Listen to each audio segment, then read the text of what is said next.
CEO of the International Legal Forum from Israel is joining us, Mr. Arsen Ostrovsky. Thank you. I feel like my tears have dried up in the last week. I have no more tears left.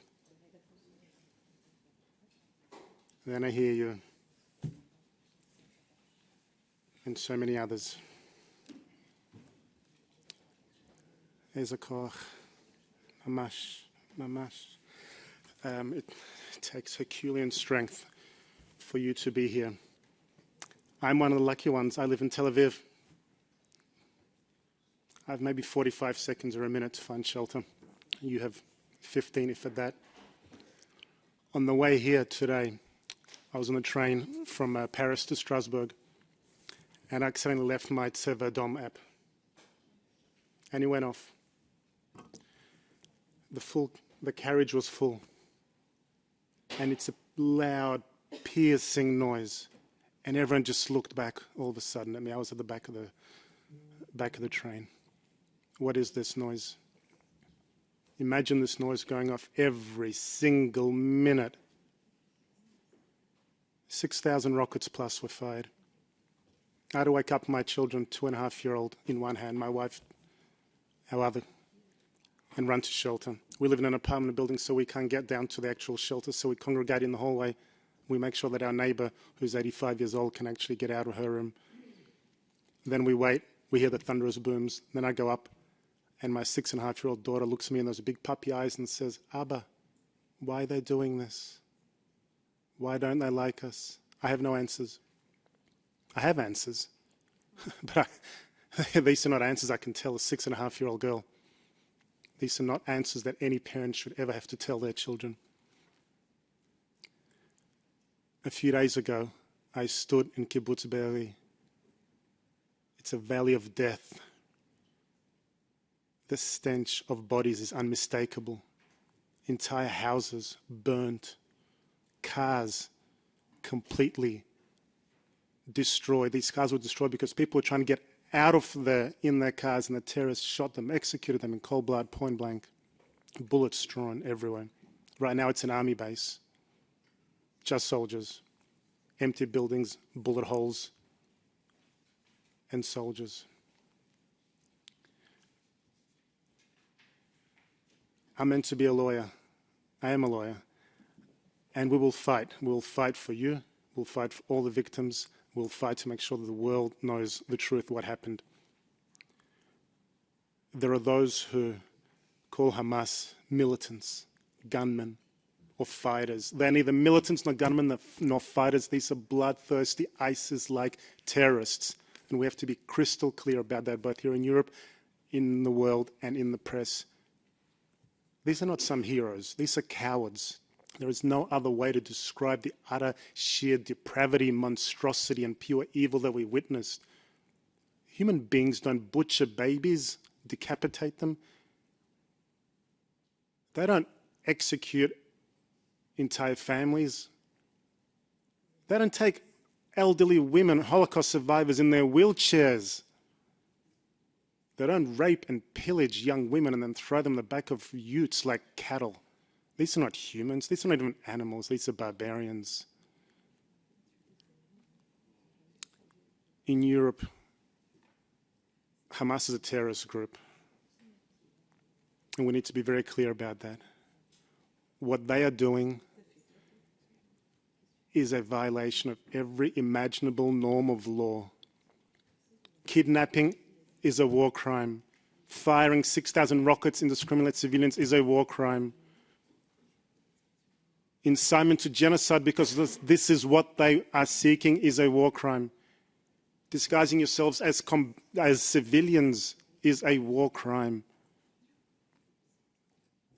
We need to treat that as such. In Germany already they're trying to take legal action against them in the courts. Every country in Europe, including the European Parliament, needs to do that. We cannot allow them to get away. We have also right now at least 199 kidnapped, hostage. These are not prisoners of war. These are not soldiers. These are children. Children, for God's sake. Imagine being a father. I don't know how many of you here, so many of us are fathers, mothers, sons and daughters, siblings. Imagine trying to get a hold of your wife and children only to realize on the phone that they're now in Khan Yunis. To imagine the monstrosity and the evil when you see them parading them on video like propaganda, engaging in this perverse psychology. This is a war crime. These are not only Israelis, these are also European citizens. We need to remember that here as well. There is a responsibility on all of us. This isn't just an Israeli problem, this isn't just a Jewish problem, this is a human problem. This is a European problem as well. Your own citizens are being held hostage. We need Europe to speak up. We need Europe to exercise all your leverage and power with all the allies in the world. We need you to push the Red Cross to act. The Red Cross abandoned our people in the Shoah and the Holocaust. They are abandoning us again because Hamas is a terrorist entity. It does not absolve them of responsibility. The Red Cross needs to act. Holding hostages is a war crime under the Rome Statute and under the Convention against taking of hostages. The Palestinian Authority cannot be absolved as well.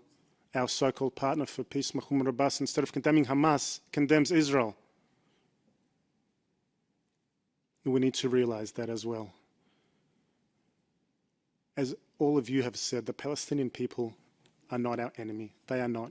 Hamas is our enemy. Islamic Jihad is our enemy. What they are doing is a double war crime. They are targeting civilians in Israel while using their own people as pawns and human shields. We saw that just yesterday, not even 24 hours ago, when Islamic Jihad fired a rocket at Israel, but it misfired and it hit a hospital in Gaza and massacred 200-300 people. Not even minutes went past before Israel was already castigated with blame. But this was Islamic Jihad. This is exactly the same as Hamas. Exactly the same kind of perverse terrorist entity. We need to call out that. There are those, not only in Europe but elsewhere, who are now saying that Israel is acting in a disproportionate manner. Let me ask you, what is proportionate when 40 children were massacred, burned, butchered, and their heads, some of them decapitated? What is proportionate? What is proportionate when 1,300 people were massacred and murdered, when over 200 are being held hostage? What is proportionate? Israel, like any EU member state, like any country in the world, will do whatever we must to defend our country, to defend our people, and to bring back every single last one of our hostages. These are people. They're not mere numbers. They have faces, they have stories, they have families, they have loved ones. We have to bring them back. We sit here today in Europe on the ashes of 6 million of our people. We need to learn the lessons of the darkest chapters of history to ensure they don't repeat again. When we say never again, we must ensure never again. Thank you. Thank you very much.